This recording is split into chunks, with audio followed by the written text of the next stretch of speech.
Number one అంటారు. అసలైన number one Guru Kashi university.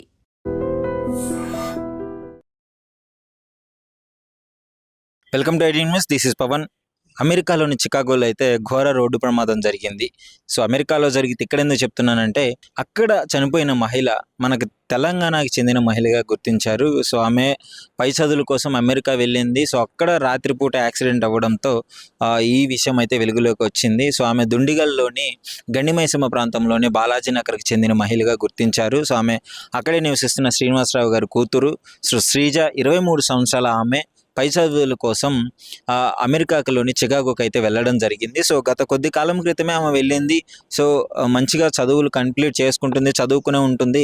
So చదువుతున్న క్రమంలోనే రాత్రి ఆమె నివసిస్తున్న అపార్ట్మెంట్ నుంచి కొద్ది దూరంలో ఒక రెస్టారెంట్కి అయితే ఆమె వెళ్ళడం జరుగుతుంది. రాత్రి భోజనం చేయడానికి అయితే రెస్టారెంట్కి వెళ్తున్న క్రమంలో ఒక ట్రక్కు అకస్మాత్తుగా వెనకాల నుంచి చాలా స్పీడ్గా వచ్చేసి ఆమెను గుద్దడంతో సో ఘోర రోడ్డు ప్రమాదం జరిగింది. సో ఆమె అక్కడికక్కడే చాలా సివియర్ ఇంజురీస్ అయ్యి పాపము అక్కడే స్పాట్లో చనిపోవడం జరిగింది. సో ఆ తర్వాత హాస్పిటల్కి తీసుకుపోయినా ఉపయోగం లేకుండా పోయింది.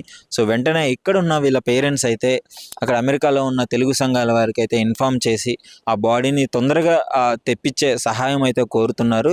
సో ఇది చాలామంది అమెరికాలోనే కాదు పలు దేశాల్లో చదువుకోవడానికి వెళ్ళి ఈ మధ్య కాలంలో మనం ఎక్కువగా వింటున్నాము, గన్ ఫైర్కి చనిపోయారని చెప్పేసి, లేదా ఇక్కడ యాక్సిడెంట్లు అయ్యి చనిపోవడం చెప్పేసి. ఒక 2 నెలల్లో 1 నెల క్రితమే మనం కార్ యాక్సిడెంట్ అయ్యి సజీవ దహనం అయ్యారు ఫ్యామిలీ మొత్తం. అంటే చాలా బాధాకరమైన విషయం అని చెప్పుకోవాలి. అంటే ఇక్కడ నుంచి వెళ్ళి అక్కడ చనిపోవడము, మన తెలుగు వాళ్ళు చనిపోవడం అనేది చాలా బాధాకరం. ఏదో సాధించాలి అని చెప్పేసి ఆ పాపం వాళ్ళ తల్లిదండ్రులు కోరుకొని కష్టపడి ఆడపిల్లను కూడా అంత దూరము పంపించినప్పుడు సో ఈ సాడ్ ఇన్సిడెంట్ అని చెప్పుకోవాలి. అంటే వాళ్ళ పేరెంట్స్కే తీరని లోటు అని చెప్పుకోవచ్చు.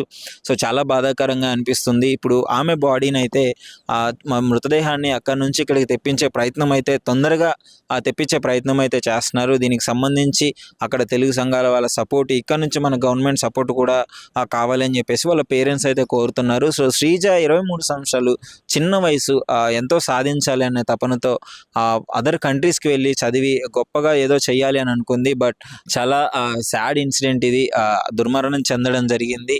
సో ఇలాంటి ఘటనలు చాలా జరుగుతున్నాయి.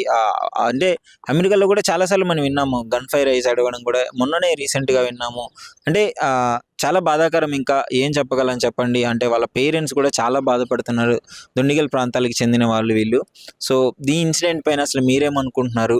మీ అభిప్రాయాన్ని కామెంట్ రూపంలో తెలియజేయండి. నిజంగానే అంత దూరం వెళ్ళి చదువుకోవడం మనం అంటే అవసరం అంటారా, లేదా ఇక్కడే ఒక మంచి స్థాయిలో చదువుకొని ఇక్కడే మంచిగా జాబ్ చేసుకుంటే బెటర్ అంటారా? మీ అభిప్రాయాన్ని ఐడ్రీమ్తో అయితే షేర్ చేసుకోండి. నిజంగా ప్రస్తుతం ఉన్నటువంటి సమాజం దేనికి ప్రయారిటీ ఇస్తుంది? ఆర్థిక సంబంధాల చుట్టూ మాత్రమే తిరుగుతుంది. మళ్ళీ ఎన్నికలంగానే చాలా విరక్తి కలుగుతాం.